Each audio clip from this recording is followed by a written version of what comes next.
Selamat datang di channel Rumi Topik. Ada baiknya sebelum mendengarkan posisikan terlebih dahulu tubuh Anda dengan nyaman. Tenangkan perasaan Anda, santai, rileks, dan disertai dengan mengucapkan basmalah. Selamat mendengarkan. A'udzubillahi minasyaitonirrajim. Bismillahirrahmanirrahim. Robbi a'udzubika min hamazati sayatin wa a'udzubika robbi ayahdurun. Robbi shrahli sodri wa yassirli amri wahlul 'uqdatam min lisani yafqahu qauli. Assalamualaikum warahmatullahi wabarakatuh. Alhamdulillahirabbil alamin, segala puja-puji milik Allah Subhanahu wa taala yang atas rahmat karunia kasih sayangnya. Salawat serta salam juga kita lupakan, kita sampaikan kepada seluruh nabi dan rasul, wabil khusus baginda besar kita Rasulullah Muhammad sallallahu alaihi wasallam, kepada para sahabat-sahabatnya, tabi'in, pemuka-pemuka agama, wali-wali Allah, pejuang-pejuang bangsa, dan senantiasa sampai kepada kita sampai akhirul zaman. Amin, amin ya Allah ya rabbal alamin.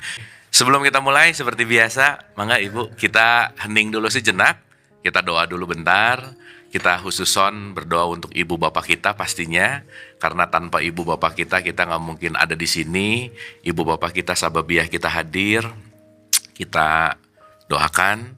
Ibu bapak kita kan manusia biasa ya, pasti punya salah, mari kita maafkan kesalahannya, dan kita lestarikan kebaikannya. Kita doakan juga siapapun yang terlebih dahulu meninggalkan kita doakan yang sedang sakit dalam keadaan musibah, senantiasa kasih sayang Allah memberikan kekuatan, dan pagi hari ini kita munajat, senantiasa dimudahkan untuk mendapatkan hikmah, petunjuk, dan kesadaran. Al-Fatihah. Auzubillah. Bismillah. Iyyaka na'budu wa iyyaka nasta'in, ihdinas siratal mustaqim. Siratal ladzina an'amta 'alaihim ghairil maghdubi 'alaihim waladdallin. Amin, amin, amin ya Allah ya rabbal alamin. Tur nuhun, terima kasih ibu-ibu senantiasa hadir utuh di sini saat ini. Hari ini kita akan melanjutkan tentang mutmainah kita, tentang konteks batin, tentang konteks jiwa yang tenang, tentang konteks di mana kita hadir utuh di sini saat ini. Kita review dulu yang kemarin-kemarin sedikit, boleh ya ibu-ibu ya? Oke.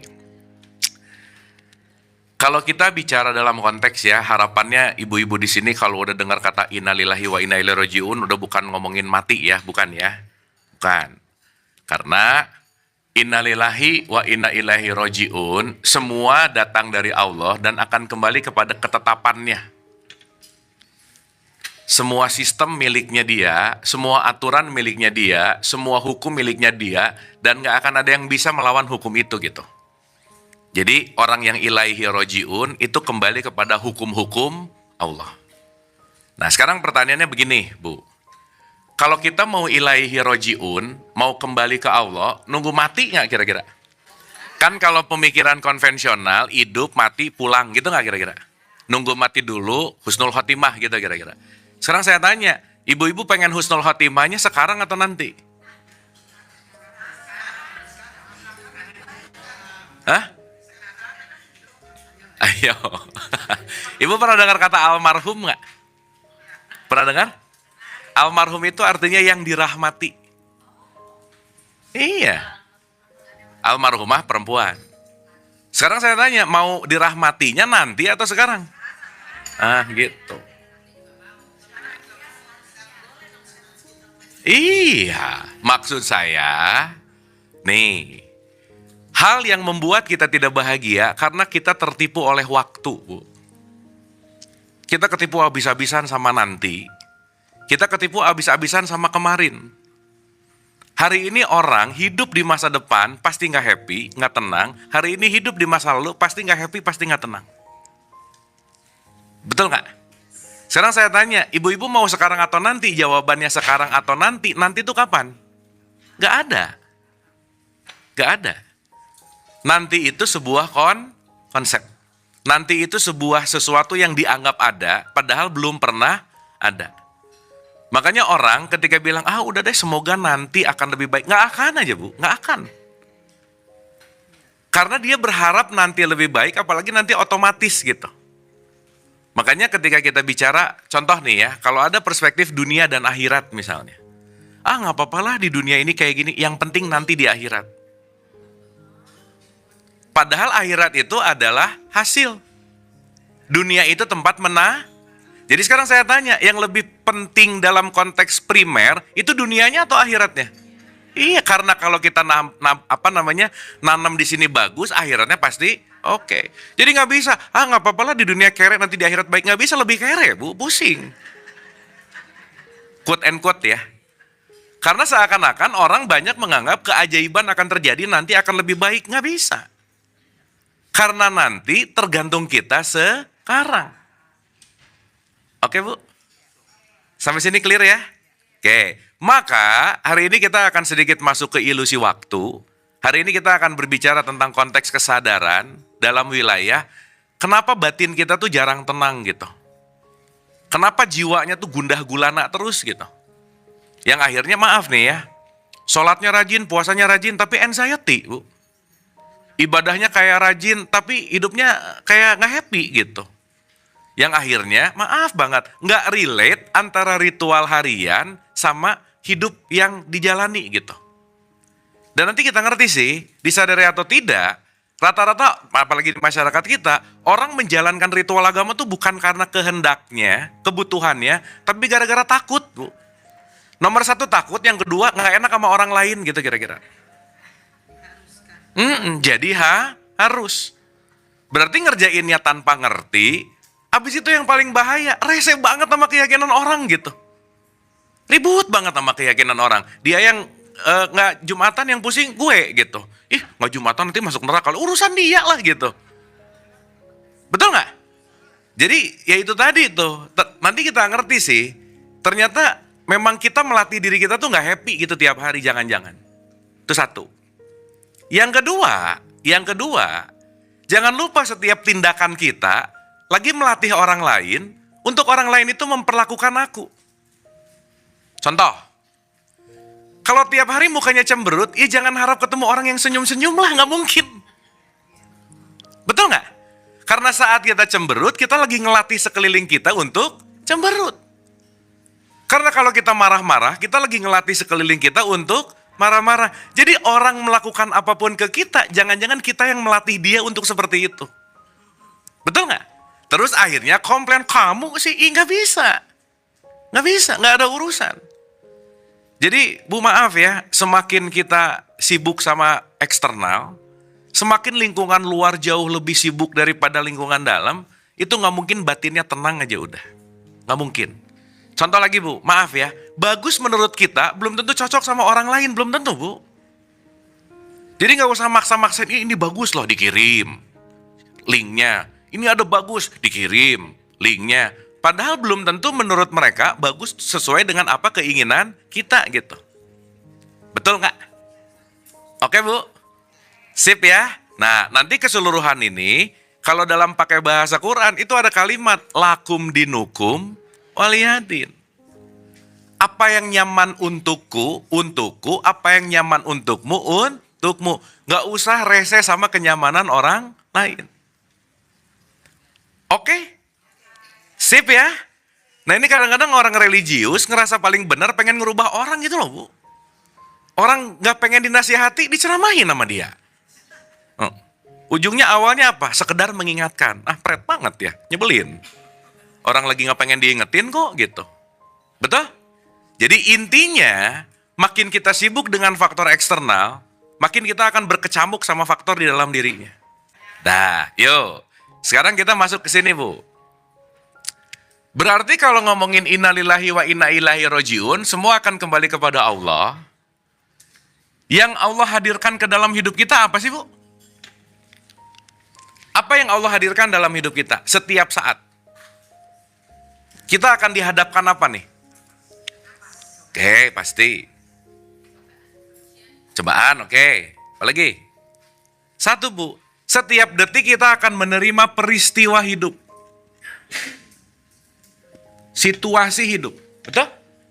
Tiap detik ngalamin peristiwa nggak? Iya dong. Dan peristiwa yang datang dari Allah disebut yang namanya realitas. Atau disebut apa Bu? Kenyataan. Jelas ya? Berarti kalau gitu, kalau Allah memberikan realitas, Allah itu sendiri akan mewujudkan dirinya dalam setiap kenyataan hidup kita. Contoh. Ibu pernah dengar kata ibadah nggak? Pernah dengar? Begitu ibu dengar kata ibadah, ting yang kepikiran apa? Sholat, ngaji, betul? Sekarang saya tanya, orang sholat pasti ibadah nggak? Hah? Nih, contoh ya. Ibu-ibu kalau sholat ada iftitah baca gini nggak? Inna sholati wanu suki. Ibadahku, sholatku. Dipisah nggak? Dipisah. Berarti orang yang rajin gini-gini belum tentu ibadah. Nah, bisa jadi senam. Ritual. Tapi senam juga bagus, Bu, buat kesehatan. Bagus. Tapi sayang aja sih kalau kita hanya membangkitkan olahraga tapi tidak masuk ke dalam olah rasa. Oke? Sampai sini oke? Berarti sholat, puasa, umroh, haji ibadah atau alat untuk ibadah? Alat. Yang namanya alat itu adalah jalan kita untuk menuju ke suatu tempat. Makanya nggak ada sok ibu cari di Quran. Yang paling mulia adalah orang yang rajin tahajud. Nggak ada Bu. Yang paling mulia adalah orang yang rajin umroh. Nggak ada. Yang mulia adalah yang pakaiannya gimana. Nggak ada. Semua konteksnya yang paling mulia adalah orang yang paling takwa. Oke? Sekarang saya tanya. Berarti seseorang ketika melakukan yang namanya ibadah, ibadah itu dalam katanya ada kata abdi, menghambakan. Berarti orang yang beribadah kepada Allah yang gimana kira-kira, Bu? Kalau dikaitkan dengan ini tadi. Mengabdi ke apa? Hah? Mengabdi ke Allah. Apa bukti nyata dia mengabdi ke Allah?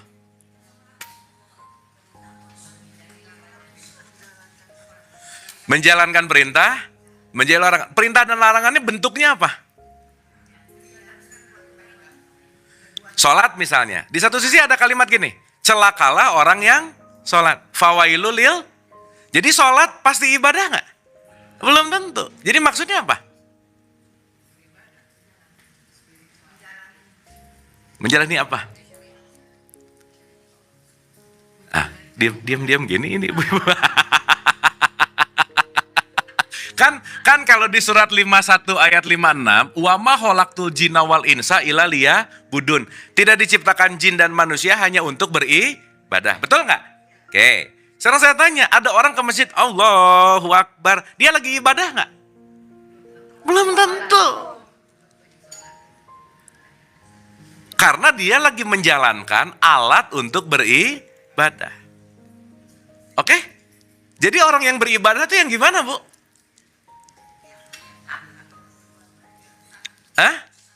Satu, Bu. Orang yang beribadah adalah orang yang menerima kenyataan hidupnya. Selesai. Orang yang tidak menolak kenyataan, orang yang tidak menolak realitas, orang yang selaras dengan realitas hidupnya, itu disebut menghambakan diri kepada Allah gitu. Sekarang saya tanya, kalau orang tidak menerima realitas hidupnya, banyak komplain nggak kira-kira? Iya, jadi kalau orang banyak komplain, kira-kira dia termasuk hamba nggak? Enggak, dikit-dikit, gitu. Betul nggak? Sehingga tingkat komplain itulah yang membuat kenapa batin kita tidak tenang. Sampai sini oke, Bu? Sip ya? Jadi supaya nanti kita ngerti, mau ibu-ibu sholat, hataman, puasa, terserah. Itu semua hanyalah jalan untuk aku menerima kenyataan hidup.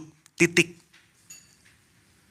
Dan semua permasalahan hidup, ibu-ibu hidup ada masalah nggak? Hah? Oh banyak sih. Masalah mah satu, Bu. Apa yang aku inginkan nggak kejadian, udah itu aja. Betul nggak? Cuman emang itemnya banyak sih. Cuman pada dasarnya semua yang kita sebut problem adalah aku pengennya A, dapatnya B. Betul? Badannya di sini, pengennya di sana. Yang di depan adanya tempe, pengennya wagyu gitu. Itu masalah. Iya jauh banget makanya. Jelas ya? Sip ya? Berarti ibu-ibu mulai harus ngecek tiap hari komplain berapa persen gitu loh Bu. Karena kalau tiap hari kita banyak komplain, banyak mengeluh, banyak menolak kenyataan, fix itu nanti yang akan menjadi dasar-dasar kenapa batin kita nggak di level mutmainah gitu intinya. Oke? Sip? Dapat ya? Paham ya? Dah, pelan-pelan ya, ulang. Ulang sekali lagi ya, ibu-ibu ya, ulang. Di dalam tradisi Islam ada yang namanya syariat, Bu. Syariat itu artinya jalan. Oke?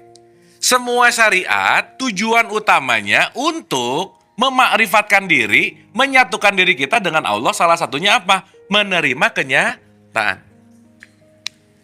Contoh. Kalau kita bicara dalam konteks yang namanya Islam, Bu, Islam itu artinya apa, Bu? Total surrender, berserah kemana? Iya kan tadi udah kita ngerti, Allahnya bentuknya apa?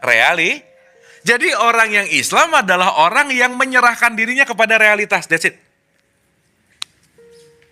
Berarti kira-kira orang yang Islam, orang yang menerima kenyataan nggak? Itulah kenapa disebut ikhlas. Jelas ya? Nah, sekarang pertanyaan intinya, berarti permasalahan kita dengan kenyataan apa sih, Bu? Keinginan. Makanya kalau kita ngomongin keinginan, kenapa sih salah satu pintu masuknya setan akan masuk melalui keinginan. Jadi ibu-ibu kalau lagi banyak keinginan, lagi banyak apanya? Gitu. Banyak mau banget. Orang yang banyak mau cenderung banyak kecewa gitu loh, Bu. Tapi bukan nggak boleh punya kemauan, bukan. Jelas ya? Nah, kenapa saya muter-muter ini semua? Supaya ngerti bahwa semua apapun yang terjadi, ujung pangkal magnetnya datang dari diriku sendiri. That's it. Saat ngerti bahwa, oh ini datang gara-gara aku begini. Ini datang gara-gara aku begini. Sehingga kalau kita udah mulai membalikan ke kita lebih menyadari bahwa apapun yang datang ke kehidupan kita, tergantung kita mau melakukan apa. Kira-kira Bu, kalau udah ngerti ini akan banyak nyalahin orang nggak? Nyalahin situasi nggak? Oh ini tipikal orang nih, gara-gara kamu aku begini. Nah udah, kamu sih, mereka sih gitu. Berarti kalau masih nyalahin dunia luar, itu masih mental korban gitu. Victim. Saat playing victim, kalau dalam bahasa Quran, dia masih tertutup kepada kenyataan. Tertutup bahasa Arabnya, kafir.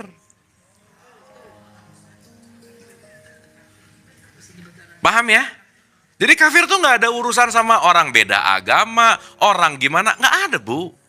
Kenapa? Aku tertutup dari kenyataan. Jadi kalau ibu-ibu lagi marah gara-gara keinginannya gak kejadian, lagi tertutup gak? Iya, lagi jadi orang apa itu? Gitu. Paham ya? Jadi sehari-hari kekafiran selalu ada gak? Kita tuh tutup, buka, tutup, buka, tutup, buka. Betul gak? Makanya berbolak-balik ini dalam bahasa Arab disebut kolaba, namanya kolbu. Oke? Tabula balik, bener. Bolak-balik gitu. Nah cuman nanti kita ngecek berapa banyak kebukanya, berapa banyak ketutupnya. Dan yang bisa membuka tutup Bu, gak ada kecuali diri sendiri. Udah. Itu yang tadi saya bilang, udahlah. Gak usah terlalu rese sama urusan orang, keyakinan orang, karena gak akan ada yang bisa ngerubah gitu. Jadi maksud saya Bu, udahlah gak usah ngurusin syariat orang, gaya-gayanya, udahlah. Karena setiap orang punya tingkat kenyamanannya masing-masing. Makanya di surat 22 ayat 67, tiap-tiap umat punya syariatnya tertentu yang mereka jalankan dan gak usah diributin gitu kira-kira. Nah Bu, maaf ya, mental culture masyarakat kita memang kalau ada yang beda salah aja. Padahal berbeda belum tentu salah. Nih ya, tipikal orang yang happy sama orang yang sedih Bu, tipikalnya gini. Kalau orang yang kira-kira bakat sedihnya tinggi, ngelihat yang beda, langsung ngejudge salah. Itu tingkatnya rendah aja, emosinya rendah aja, frekuensinya rendah aja. Tapi kalau misalnya uplifting energinya lebih bagus, ngelihat yang beda justru penasaran, kok dia beda ya? Apa nih pelajaran yang aku belum tahu dari perbedaan itu, gitu. Kira-kira kalau ngelihat yang beda, lebih banyak pengen belajar, lebih banyak menilai. Yang mana Bu? Ya udah.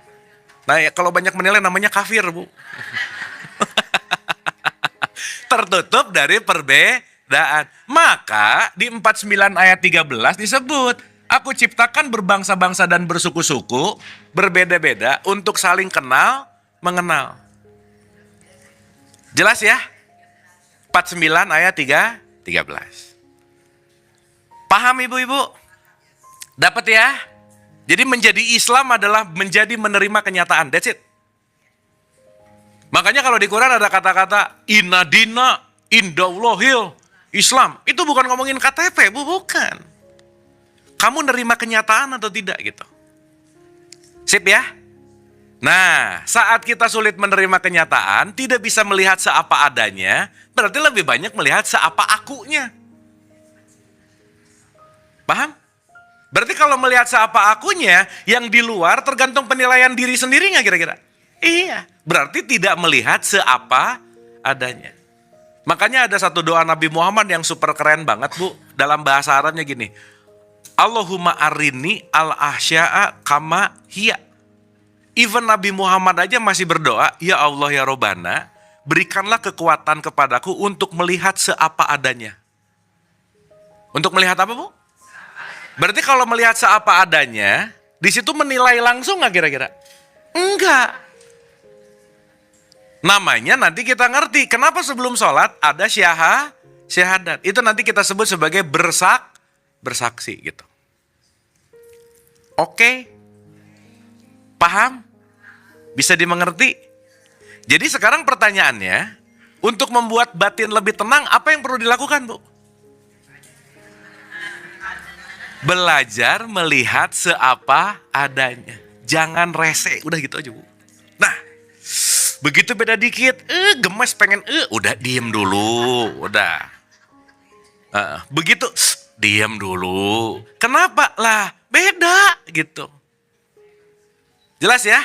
Maka nanti kita ngerti tentang konteks yang namanya kebersaksian. Nah, sekarang saya mau masuk dulu, mundur sedikit.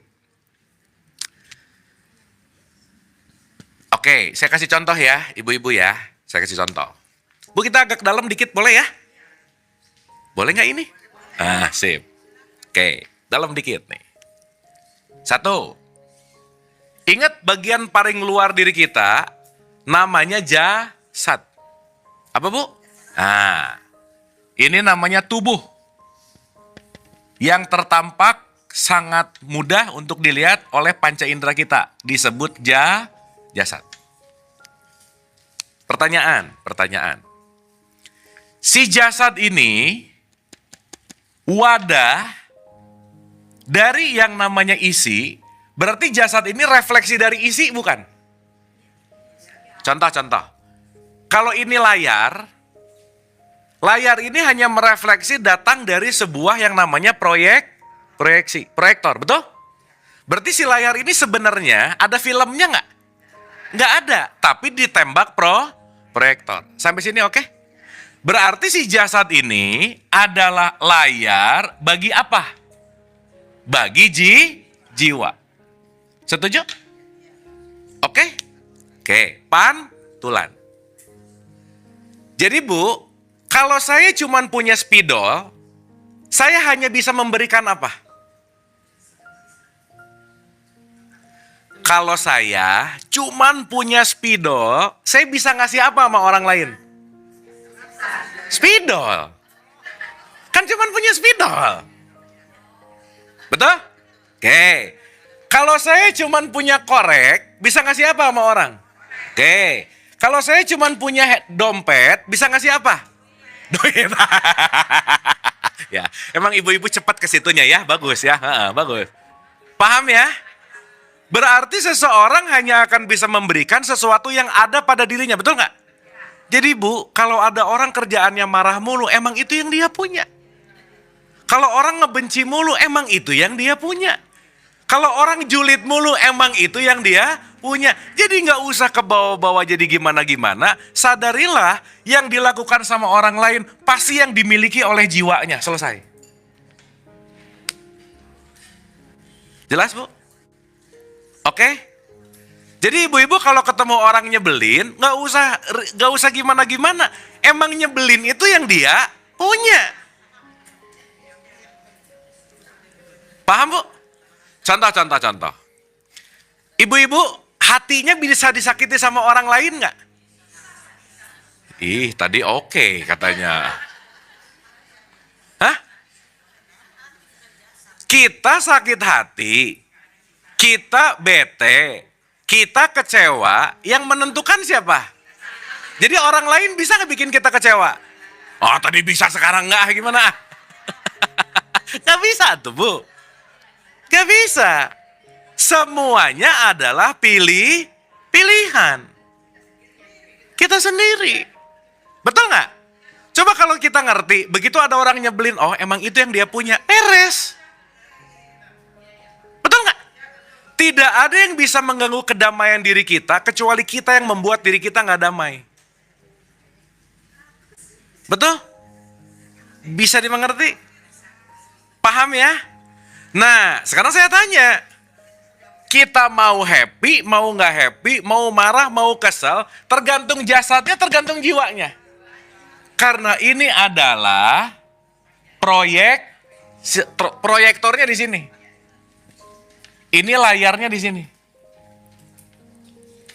Berarti saya ngomong, saya melakukan, orang-orang ngomong, orang-orang melakukan, proyektor dari jiwanya nggak kira-kira? That's it. Berarti kalau omongan pengen lebih baik, yang diberesin apanya? Jiwanya. Nih mulutnya. Atau jiwanya? Jiwanya, karena mulut itu tergantung jiwa. Sip? Berarti kalau perilaku tangannya mau diberesin tangannya atau jiwanya? Nah, semua apapun kelakuan yang dilakukan oleh jasad adalah refleksi dari jiwa. Makanya orang cenderung sakit.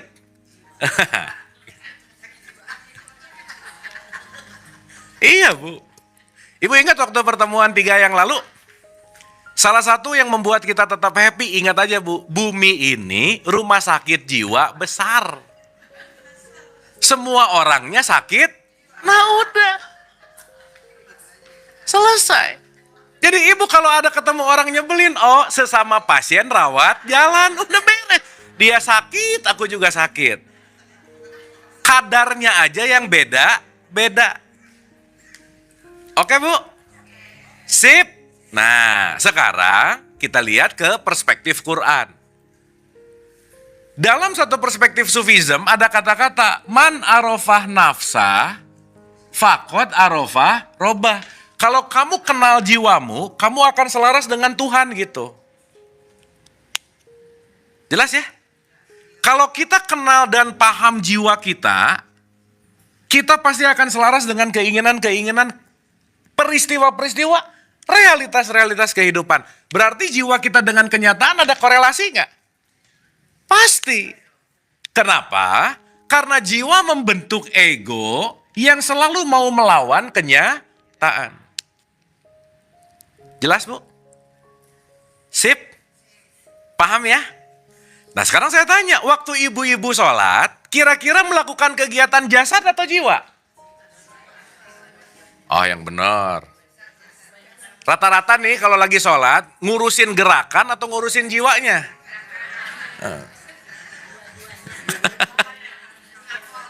Sok saya mau nanya, di sini ada nggak yang sholat gini? Allahu Akbar, rokaat 2, rokaat 3, ada nggak? Berarti kalau Allahu Akbar rakaat 2 rakaat 3 lagi sakit apa dia?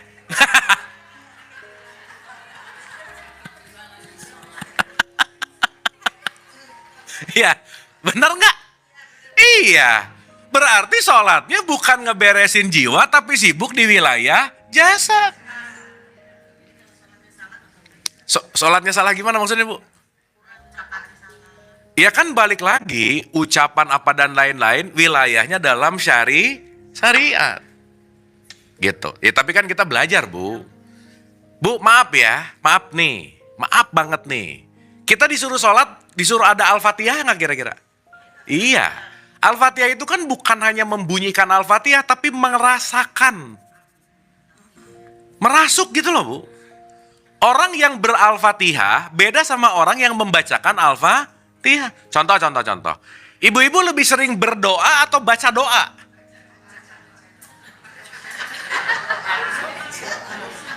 Baca. Allahumma rabbi firli wali wali amin. Nah. Membacakan, terlibat gak dalam doanya? Enggak. Orang gak ngerti. Benar gak? Itu dari sholat, dari mulai iftitah sampai salam terakhir, berapa persen yang gak ngerti? Iya makanya Allah, rakaat 2, rakaat 3. Yang orang gak ngerti kok gitu. Betul gak? Berarti saat kita sholat, katakanlah, jangan-jangan jasadnya aktif, tapi jiwanya tidak masuk ke dalam konteks kesini gitu. Kosong. Jelas Bu? Sip ya? Makanya kemarin kita latihan. Karena satu-satunya jalan supaya jiwa kita tidak terlalu sibuk ke depan dan ke belakang, kita perlu belajar fokus. Perlu belajar apa Bu? Fokus. Karena kalau fokus nggak dilatih, kesadaran kita akan loncat-loncat ke kamar pikiran kemana-mana Bu. Betul nggak? Ibu-ibu di sini lagi belajar, kesadarannya ada lagi di sensi, bisa nggak? Bisa. Lagi di PIM, bisa nggak? Bisa. Mampir balik ke sini, bolak-balik. Akhirnya apa? Kurang fokus. Oke? Sip ya? Jadi maksud saya, setiap ibu-ibu sholat jadikanlah sarana untuk fokus, tubuhnya tumak ninah, jiwanya khusyuk gitu. Bu, sehari semalam 1 rakaat khusyuk udah bagus Bu. Gak usah 17-17-nya juga gak apa-apa. Makanya diulang-ulang gak? Kenapa diulang-ulang coba? Latihan. Repetisi. Kenapa? Karena kalau tidak direpetisi, kita tidak akan membaru gitu loh Bu. Kenapa? Nah, ini nanti pembahasan yang akan kita bahas hari ini. Artinya, saya mau ulang dulu, jangan lupa nih. 1, ketenangan batin tidak terjadi karena kenapa? Tidak menerima kenyataan. 1. Yang kedua, ketenangan batin kenapa tidak terjadi? Terlalu banyak keinginan. 2. Yang ketiga, ketenangan batin kenapa banyak terjadi? Karena aku tidak mengenali jiwaku gitu. Jelas ya? Sok saya mau nanya ibu-ibu. Di pengajian lebih banyak ngomongin urusan jiwa atau urusan fikih? Yang mana yang lebih banyak? Fikih, boleh enggak halal haram, boleh enggak halal haram. Gitu enggak kira-kira? Nah sibuk di urusan sini nih. Sampai ada orang lagi sholat jamaah, nih saya ulang-ulang. Ada yang dikit, terus selesainya, sekedar mengingatkan tadi ruku kurang 2 derajat. Ya elah 2 derajat disibukin Bu. Jadi pusing. Urusan ini ribet mulu gitu. Betul nggak? Sehingga saat ribut di urusan yang paling luar, jangan-jangan di dalamnya nggak tumbuh gitu intinya. Kosong. Oke Bu? Jadi kita belajar, udah nggak usah sibuk urusan yang ini itu. Udahlah. Udah. Nggak usah resek lah, udah. Kenapa? Karena yang di sini semua proyeksi dari yang di sini, dari jiwa. Oke? Oke? Ya. Ketenangan karena kita tidak menerima kenyataan, banyak keinginan. Keinginan. Yang ketiga, tidak mengerti jiwanya. Tidak mengerti mekanisme jiwa. Yang pertama, banyak menolak kenyataan. Ibu-ibu termasuk orang banyak yang menolak kenyataan atau menerima, yang mana? Yang bener ah. Jawabannya penuh dusta gitu ya. Ya, ini tolong diingat-ingat nih. Jadi begitu ada kenyataan, jangan langsung ditolak dulu. Udah, diam dulu. Dengerin dulu. Jangan langsung pak. Jangan. Ya, makanya kemarin kenapa saya kasih PR 21 hari, which is pasti nggak banyak yang ngerjain sih, di mana-mana gitu ya. Ya nggak apa-apa ya. Iya. Ya kelihatan dari jawabannya Bu, ya kelihatan lah pokoknya ya. Nah, gini. Saat sesuatu datang dan kita terlalu cepat bereaksi, itu namanya reaktif. Orang yang reaktif, fix Bu, susah happy aja. Lewat dikit salah, ngomel. Nggak cocok, ngomel. Udah aja. Ribet banget gitu. Jadi dia susah diem. Makanya Bu, di era modern ini, yang paling mahal salah satunya apa? Diem. Udah diem aja. Silent is golden. Bener. Ya. Oke? Yang ketiga, tidak mengenali jiwa. Ya. Iya. Ini sampai zuhur 3 ini diulang-ulang terus ya. Dapat ya? Nah. Berarti Bu, maaf nih. Di dalam tradisi Islam, nomor 1 disuruh syahadat dulu, benar nggak? Betul? Syahadat apa sih artinya Bu? Bersaksi. Bersaksi itu maksudnya gimana? Yakin, oke. Oke, saya mau nanya rada dalam sedikit. Waktu syahadat, kita berbondong-bondong mengucapkan aku bersaksi. Benar? Oke, sekarang saya tanya. Kalau orang udah berani ngomong bersaksi, berarti udah menyaksikan belum? Kan ngomong aku bersaksi, berarti udah menyaksikan belum? Udah tuh Bu, masa belum? Kalau belum berarti aku belum bersaksi gitu. Ini suka aneh-aneh aja. Ya, paham ya? Jadi kalau orang udah ngomong aku bersaksi, berarti udah atau belum? Mantap. Saya mau nanya sama ibu-ibu. Ibu-ibu pulang dari sini boleh ngomong gak sama temannya? Aku bersaksi ketemu si Abu, boleh gak? Kenapa? Nasib, mantap. Yang gak datang ke sini boleh gitu gak? Gak boleh, orang gak datang. Kecuali nonton di sini sih. Ya gak apa-apa. Tapi nonton di sini kan virtual. Oke? Paham maksud saya? Ibu ini direkam. Kan kemarin ada rekamannya. Kenapa coba saya rekam? Supaya gak ada alasan ibu-ibu lupa gitu maksudnya.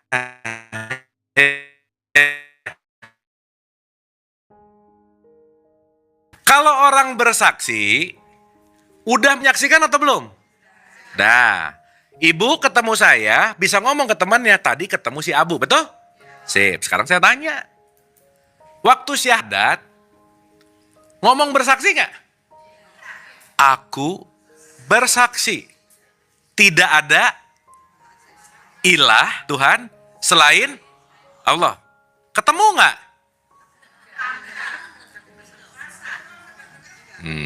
Nah, mulai nih. Dan yang nomor 1 mungkin rada jauh ya. Yang kedua nih yang rada gampang. Wa ashadu anna Muhammad Rasulullah. Aku bersaksi Muhammad utusan Allah. Betul? Ketemu. Kan bukan aku mengakui. Ayo. Bener nggak? Ini pertanyaannya logik nggak? Logik dong. Gimana caranya saya mau bersaksi orang saya belum mengalami? Bu maaf ya, di belakang ada sate itu ya, sate. Saya boleh ngomong gini, ibu-ibu sate enak banget, boleh nggak? Ya boleh-boleh aja sih. Tapi sayanya belum nyobain, ngomong satenya enak, berarti saya bersaksi palsu.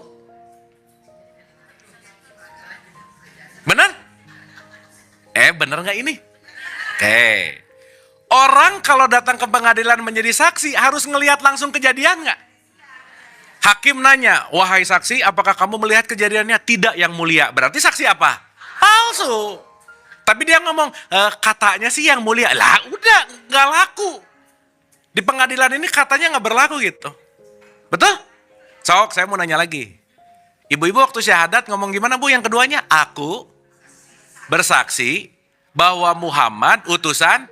Siapa yang berhak ngomong bersaksi Muhammad utusan Allah adalah yang sudah berjumpa dengan Muhammad. Betul? Ibu-ibu ketemu nggak? Kenapa bersaksi? Berarti kalau gitu jangan bersaksi. Tapi aku yakin Nabi Muhammad. Gitu dong.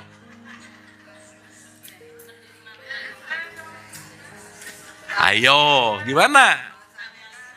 Pusing nggak? Pusing. Kenapa coba bu?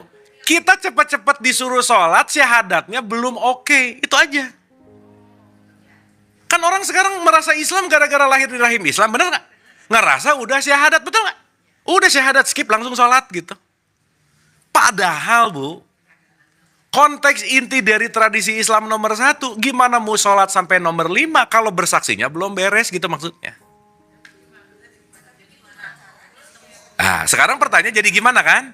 Nah, kita akan bahas di episode nanti, tenang aja, tenang. Kan kita menuju.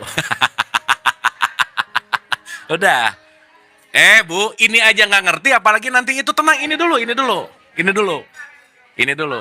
Tapi maksud saya mau mancing dulu nih. Mau mancing supaya menyadari, iya ya, ternyata selama ini jangan-jangan aku banyak nggak taunya gitu loh bu. Iya ya, ternyata selama ini aku banyak ikut-ikutan, tapi aku nggak ngerti gitu loh. Jelas ya? Oke. Sip. Deh, balik dulu. Ulang. Ulang ya, ulang. Nih. Jiwa berefleksikan kepada jasad. Makanya di 89 ayat 27, Bu, disebut, ya ayat Tuhan nafsul mutmainah. Wahai jiwa-jiwa yang tenang. Wahai jiwa yang apa? Tenang. Kita berlatih bersaksi sebentar, boleh nggak? Boleh. Sip? Boleh ya? Ingat, tugas ibu-ibu hanya bersaksi. Hanya apa? Deal? Hanya apa? Sip. Siap? Siap nggak ini? Sip. Tugasnya apa? Sip. Siap? Ini apa bu? Ini? Tugas ibu-ibu cuma apa tadi? Ulang. Ini apa bu? Ini? Ya. Ibu tadi tugasnya ngapain bu? Kalau bersaksi kira-kira menilai nggak? Kalau bersaksi kira-kira komentar nggak? Ulang. Tugasnya apa? Ini apa bu?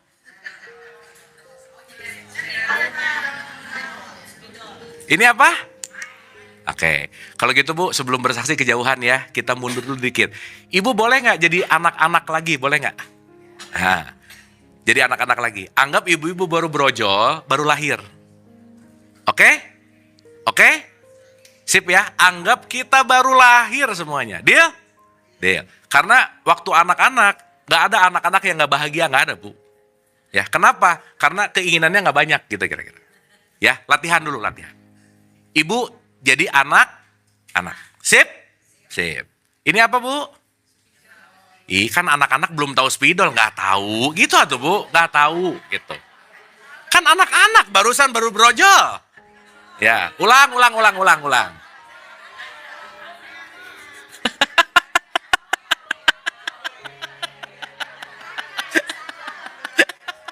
Ya, ulang. Ulang ya. Baru apa ini sekarang? Brojol. Gak tahu apa-apa. Sip? Ini apa bu? Gak tahu. Ini? Nah gitu bagus. Ini? Nah bu, kalau kita pakai mode itu dalam keseharian, kita akan jauh lebih happy dulu. Paham? Dah. Bu, kalau nggak dipraktekin gini, susah ngerti bersaksi bu. Ya, kita praktek ya, pelan-pelan. Ini soalnya praktek enggak, ngerti enggak, tiba-tiba asyhadu alla ilaha illallah gitu bu. Tuh nggak ngerti lagi. Siap. Sekarang tadi udah jadi anak-anak paham ya. Sekarang Bu, kalau bersaksi itu apa, Bu? Hanya menyaksikan. Deal? Sip. Ini apa, Bu? Kan bersaksi, sekarang bersaksi. Udah bayi lewat. Udah.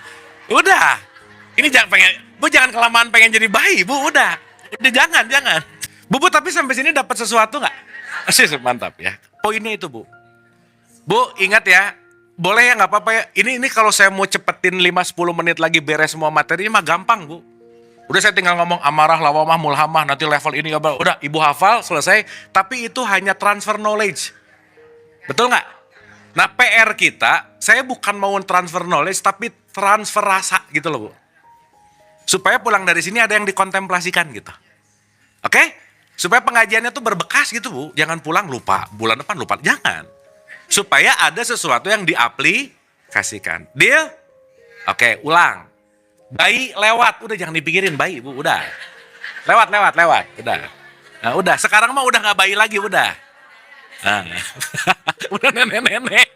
Tapi nenek-nenek suka kayak bayi juga sih, tapi nggak apa-apa lah ya, udah. Sip ya. Sekarang bersaksi. Sesuai KTP. Ya oke. Bu, dengerin baik-baik. Bersaksi hanya menyaksikan. Hanya apa? Nah, itu pegang baik-baik. Siap? Ini apa, Bu? Nah, gitu. Nah, mantap Ibu, benar. Nah, Ibu udah bersaksi, benar. Jadi kalau ini masih pengen ngomong spidol, berarti itu menilai. Bukan bersaksi. Paham? Nah, siap. Ini apa, Bu? Pinter. Ini? Pinter. Ini? Nah, gitu. Ini apa? Ini apa? Semua yang ditunjuk gak perlu ada kata-kata. Nanti Ibu akan ngerti kenapa Nabi Muhammad bilang, Quran sejati apa sih? La sautin wala harfun. Gak ada suaranya, gak ada hurufnya. Quran sejati. Karena saat udah dihurufkan, udah bukan bersaksi. Oke, Bu? Bu, ini pelajaran tasawuf tingkat tinggi loh. Ya, pelan-pelan ya. Pelan-pelan. Ulang. Ya. Ibu gak ngerti sekarang gak apa-apa. Ya, gak apa-apa. Tapi at least ulang. Ulang ya. Ulang. Sekarang bukan bersaksi, sekarang menilai. Sekarang apa? Mantap. Lagi apa sekarang? Oke. Ini apa, Bu? Asik. Ini papan tulis. Sekarang ibu-ibu bersaksi. Siap? Ini apa? Mantap. Nah, Ibu kalau bisa gini sampai besok bagus, Bu. Udah. Maksud saya, saat kejadian datang, bersaksi dulu. Reaktif nggak? Enggak. Bu, punten ya, mohon maaf ya. Saat saya tanya ini apa, keinginan menjawab tinggi nggak? Nah, itu ciri-ciri kurang bersaksi gitu tuh. Berarti pengen komen mulu nggak kira-kira? Iya. Berarti ketika pengen komen, kebersaksiannya kurang, kita terpapar oleh kebiasaan nggak kira-kira? That's it. Oke, Bu. Sip ya. Ini jurus loh, Bu. Ulang. Once kita bersaksi, mau saya tunjuk kemanapun, hanya that's it. Paham ya? Karena bersaksi. Karena kalau bersaksi tidak perlu ada penilaian, nggak perlu ada kata-kata, nggak perlu ada apapun yang disebutkan, hanya nonton. Paham, Bu? Sekarang saya tanya, kalau ibu-ibu cuma nonton, menilai nggak? Nah, itu intinya. Jadi saat kita udah ngelihat set bersaksi, udah nggak sibuk lagi bener salah, baik buruk, keren atau enggak, disaksiin dulu. Berarti kalau bersaksi dulu kita lepas dari penilaian, kita lagi lepas dari jiwa yang levelnya rendah gitu loh, Bu. Paham sampai sini? Yang lebih bahaya, ngeliat, menilai, ngomong, judgement, taunya salah lihat, repot Bu. Benar nggak? Iya dong. Karena ibu-ibu jangan lupa, panca indera kita itu adalah alat yang lemah. Nggak terlalu akurat. Contoh, saya kasih contoh. Ada jarak pandang, ada sudut pandang. Beda nggak? Beda. Sekarang saya tanya, ngelihat sesuatu 500 meter sama ngelihat sesuatu 5 meter, beda nggak? Beda. Berarti penilaian 500 meter sama 5 meter bisa beda nggak kira-kira? Jangan dulu menilai, jangan-jangan kita ngelihat dari 500 ngomong jelek, pas 5 meter ngomong jadi oke. Atau kebalikannya. Kebalikannya namanya jauh jenik, dari jauh keren, dari dekat enggak gitu Bu. Jauh jenik. Namanya tipikal, kalau saya laki-laki suka ngelihat ke cewek, tipikal cewek wahyu namanya. Dari jauh wah, dari dekat iyu gitu. Ini paham ya? Oke? Oke? Paham ya? Dah. Once ibu-ibu ngerti tentang ini, ibu nanti akan ngerti kenapa syahadat nomor 1 ilah dan Allah, kenapa syahadat nomor 2 Muhammad gitu. Kenapa coba? Karena yang dimaksud Muhammad di syahadat kita bukan ngomongin orangnya, tapi ngomongin sifatnya. Karena kalau bersaksi sama orangnya udah dikubur 1400 tahun yang lalu. Makanya di situ bukan ngomongin Ahmad bin Abdullahnya, bicara tentang Muhammad. Paham nggak? Contoh. Bu, nama nabi terakhir kita siapa? Muhammad mah gelarnya. Namanya Ahmad. Oh sih. Selama ini kemana aja?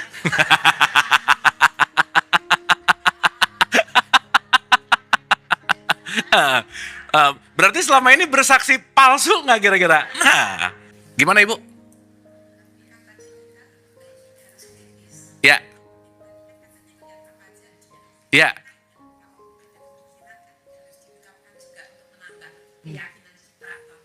Betul Bu. Tetapi saat ada sesuatu kita langsung kritis, cenderung yang mengkritisinya adalah ego gitu loh Bu. Cenderung di situ. Tapi saat kita mengkritisi setelah jiwanya tenang, maka kita kritis menggunakan higher self kita, menggunakan kesadaran gitu kira-kira. Itu aja sih Bu. Jadi maksud saya, saat kita melatih diri untuk tidak egonya keluar, gini Bu, ego itu terjadi spontan. Kenapa coba? Karena 98% yang ibu-ibu lakukan dalam keseharian itu nggak mikir lagi. Betul nggak? Otomatis. Berarti begitu kita melakukan keputusan, datang dari otomatis atau datang dari kesadaran? Berarti kalau datang dari otomatis, yang dipilih itu-itu terus nggak? Hasilnya itu-itu terus nggak? Terus komplain, kok nggak ada yang berubah ya? Ya iyalah, datangnya dari sini mulu gitu. Oke. Sip. Gimana Bu? Ya. Boleh Bu. Tapi bertanya bisa nanya pakai ego atau bisa nanya pakai kesadaran. Paham gak maksud saya? Contoh Bu, ada orang nanya, sebenarnya bukan nanya sih, ngetes misalnya. Mungkin kan? Sehingga pertanyaan apapun konteks yang keluar, kenapa tadi kita latihan diam dulu supaya tidak datang dari ego, tapi datang dari kesadaran. Oke? Duh, diam-diam gini, ini oke ibu-ibu. Sedang mencerna ya. Ibu sadar nggak dari tadi saya banyak nanya, supaya apa coba? Supaya ibu diam di sini. Kalau ibu didongengin dari tadi, tubuhnya di sini sih. Pulang nggak dapat apa-apa, kenapa? Balik. Balik. Lama-lama kayak meditasi. Oh tidur gitu. Kan repot. Paham ya? Makanya kenapa dialektika itu sangat dibutuhkan. Bu, maaf ya, Nabi Muhammad itu nggak ceramah loh. tapi menunjukkan, mencontohkan. Makanya beliau itu tekniknya di awal, dia bilang datang ke satu rumah, dialektika, berargumentasi gitu. Berarti kalau berargumentasi menggunakan nalar nggak kira-kira? Ibu dari tadi merasa berpikir nggak? Nah gitu. Kalau ibu-ibu tiap hari banyak berpikir atau banyak pikiran, yang mana? Nah gitu, udah. Nah ini supaya nggak banyak pikiran, kita mikir gitu maksudnya. Kan lumayan Bu, sejam setengah mikir, abis ini sok ibu banyak pikiran lagi mah nggak apa-apa juga, udah. Sampai sini oke? Paham? Satu ya penutup hari ini nih. Kenapa Bu? Kenapa saya muter kanan kiri nyari contoh apa dengan mempermudah gimana pun untuk satu aja. Karena jiwa kita itu punya ilusi yang berbicara dalam ilusi melihat waktu, Bu. Ya, saya kasih contoh. Kira-kira grafiknya gini. Allah memberikan dua kehebatan ke manusia yang gak dikasih selevel ini kepada makhluk yang lain, cuman dikasih best of the best kepada manusia, Bu. Satu, namanya memori. Apa Bu? Sip. Yang kedua, namanya imajinasi.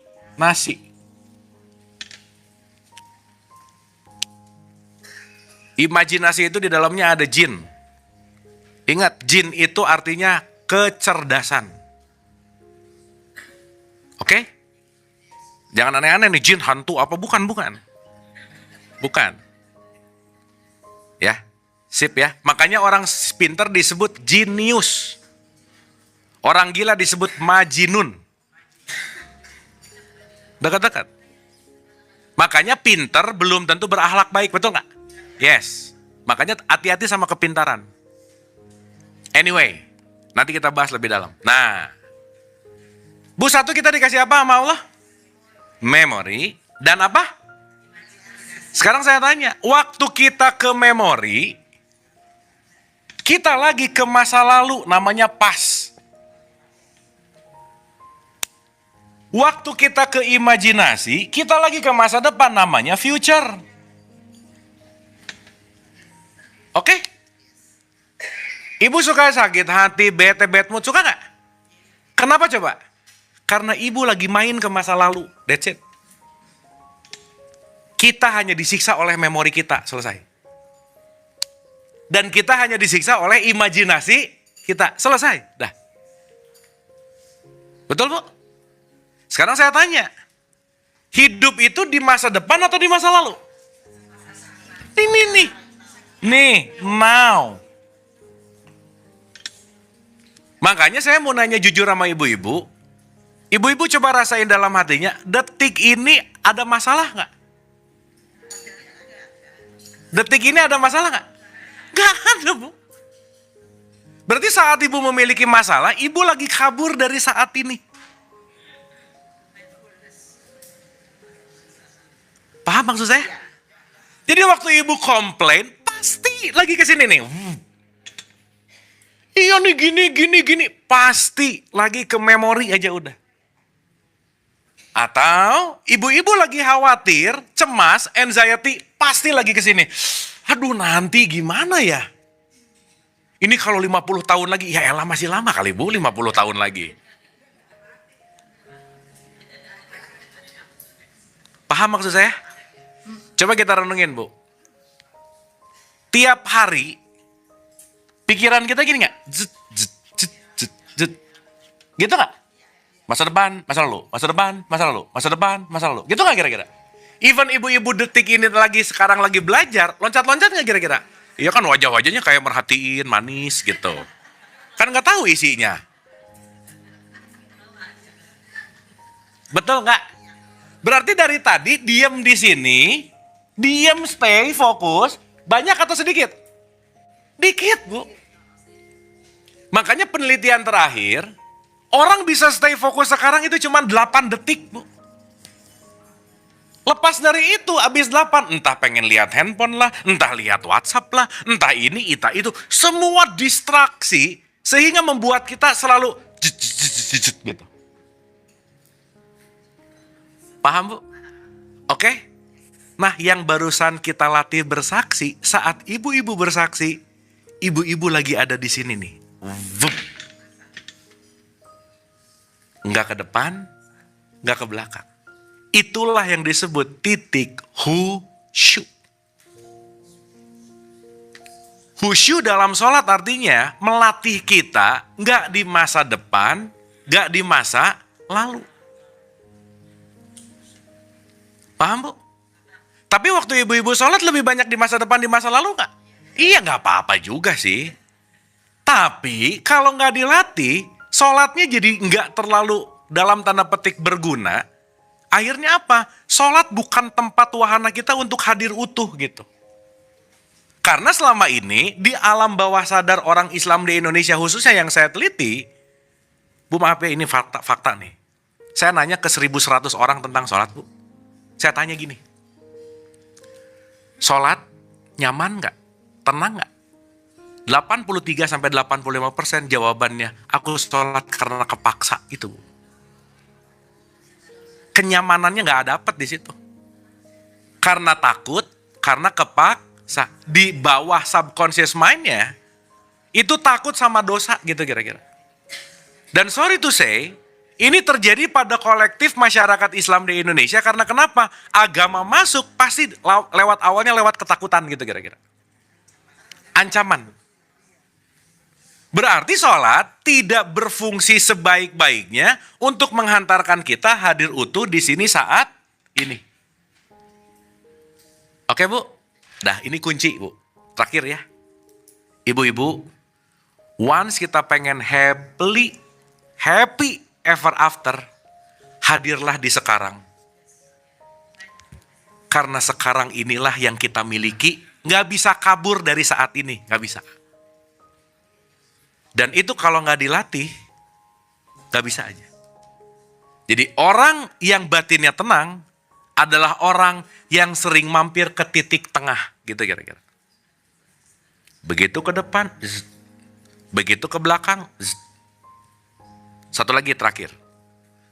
Dalam perspektif Sufism lah ya, orang yang di masa lalu namanya mati, Bu. Orang di masa depan namanya mati.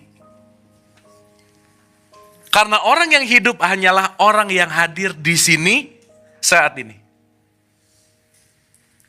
Berarti waktu ke masa lalu, waktu kesal gara-gara masa lalu, lagi hidup, lagi mati. Waktu khawatir ke masa depan, lagi hidup, lagi mati. Makanya Quran ngomong, kamu tuh hidup gak lama. Bukan urusan umur, waktu, usia, bukan. Makanya saya sering bilang dengan analogi gini, Bu. Ada orang meninggal di usia 90 tahun, dikubur umur 90 tahun, tapi udah mati dari umur 40 tahun. Iya, karena 50 tahunnya gini terus nih. Gitu. Paham, Bu? Jadi saat ibu-ibu mau ke masa lalu nih, mau kesel, langsung aja, mati, gitu. Saat mau ke masa depan, khawatir, mati, gitu. Makanya, puncak konteks nanti kita ngerti, Bu, Ibu kalau paham ya, ngelihat lebih dalam. Di tradisi Islam, semua alatnya canggih-canggih, Bu. Mulai dari sholat, 5 waktunya, qobla ba'da, sunahnya, dikasih puasa, bener gak? Dikasih Ramadan, bener gak? Itu semua tools yang keren banget untuk kita latihan di sini nih. Cuman toolsnya bagus, yang makainya gak ngerti. Iya, jadi ngasal. Coba kebayang gak, Bu? Orang beli beli iPad aja. Harga 20 jutaan. Nggak tahu cara makainya, dibawa ke dapur, dipakai ini. Pakai iPad. Bukan kelihatan gaya, emang nggak ngerti aja sih gitu. Beli kulkas buat baju gitu kan jangan ya. Kenapa? Alatnya bisa canggih banget, tapi jangan-jangan kita nggak bisa makainya gitu. Jadi sayang betul. Oke, Bu. Dapat sesuatu? PR baru sekarang. Harus ada PR. Ibu sebisa mungkin tiap hari banyak bersaksi dulu daripada bereaksi. Oke? Begitu ngelihat sesuatu, diam, saksi. Namaste. Begitu ngelihat sesuatu, diam dulu. Meskipun, maaf ya, Bu, kalau orang kebiasaan mikir dulu nggak?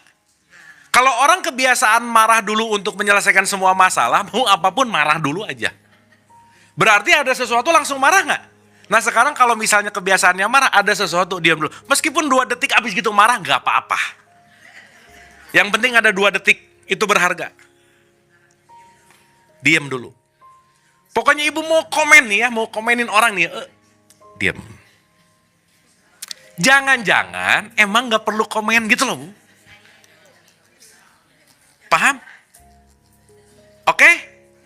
Dilatih 21 hari. Nah, kenapa, Bu? 21 hari.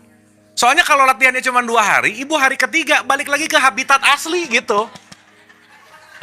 Ke situ lagi. Nah, sekarang 21 lagi. Jadi total PR ada berapa, Bu? 2. 1, belajar hening. Bangun bobo, mau bobo. Ingat tuh. Ibu, abis bangun tidur jangan gerabak gerubuk, Bu. Diam dulu, santai. Jangan gerubuk, jangan. Mau bobo, kalau bisa lepas-lepasin kesel, benci, tidurlah dengan damai. Oke? Sip? Paham ya? Jadi jangan lupa belajar Nah, next, kita akan ngomong derajat jiwa. Yang kedua, derajat persaksian, baru UTS. Nah. Awas UTS pada nggak datang nih. Ya, kan harus tahu satu-satu gimana. Ya, kita bikin sedikit penilaian lah, gitu. Supaya ibu-ibu, supaya tahu, Bu, ini kita udah pertemuan keberapa ya? 7 ada? Supaya kita punya grafik, ini pengajian gimana grafiknya gitu. Kan ada penilaian. Oke? Ibu-ibu get something, dapat sesuatu? Alhamdulillah. Kita doa sebentar ibu-ibu ya. Al-Fatihah. Auzubillah.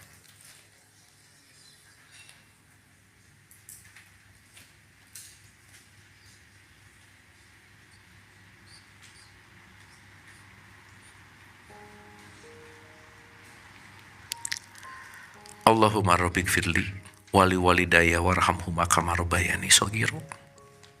Rabbana atina fid dunya hasanah wa fil akhirati hasanah wa qina adzabannar. Wa adkhilnal jannata ma'al abrar. Ya Aziz, ya Ghafar, ya Rabbal alamin. Subhana rabbika rabbil izzati amma yasifun wa salamun alal mursalin walhamdulillahi rabbil alamin. Anda telah menonton video ini hingga di penghujung video. Semoga video ini bermanfaat untuk Anda, serta dapat menjadikan diri Anda lebih baik dari hari kemarin. Nantikan video kami selanjutnya. Terima kasih.